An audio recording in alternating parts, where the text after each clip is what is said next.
స్పర్శవేదీశ్వర స్వామి ఆలయంలో ఇంత ఘనంగా స్వాగతం పలికినటువంటి గౌరవ కమిటీ సభ్యులందరికీ, అర్చక స్వాములందరికీ, గ్రామస్తులందరికీ హృదయపూర్వకంగా పేరు పేరున నమస్కారం తెలియజేస్తున్నాను.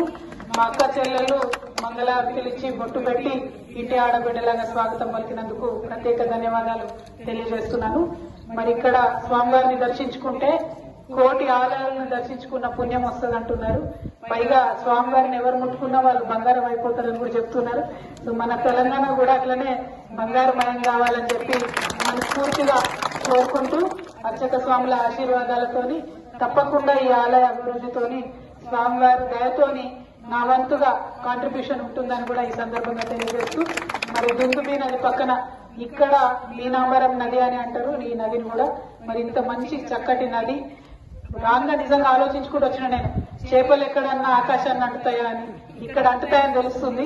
మహబూబ్ నగర్ వాళ్ళు తలుసుకుంటే ఏదైనా చేస్తారని తెలవడానికి ఈ మీనాంబరమే బెస్ట్ ఎగ్జాంపుల్ అని తెలియజేస్తూ, మరి ఇక్కడ మంచి జరగాలి, ప్రజలందరూ బాగుండాలని కోరుకుంటూ సెలవు.